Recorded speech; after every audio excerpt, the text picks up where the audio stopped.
আমি আনিয়েছিলাম আপনাদের জন্য।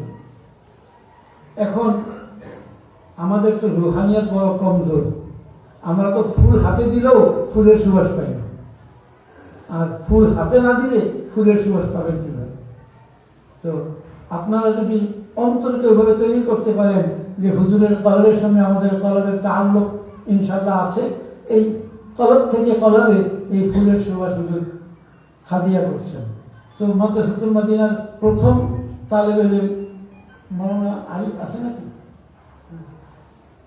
আপনাদের সবার পক্ষ থেকে তার হাতে এই গোলাপ ফুলটা দান করছি।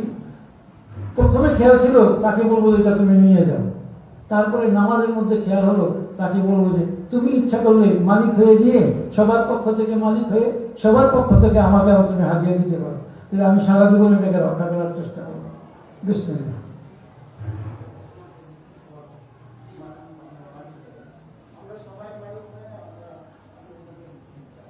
হাদিয়া দিচ্ছি আমি, আপনাদের পক্ষ থেকে এই হাদিয়াটা গ্রহণ করছি এবং ইনশাআল্লাহ এটার সংরক্ষণের আমি চেষ্টা করব। আশা করি আগামী বছর আপনাদেরকে এই হাদিয়াটা, আপনাদের দেওয়া হাদিয়াটা আপনাদেরকে দেখাতে পারবো ইনশাআল্লাহ।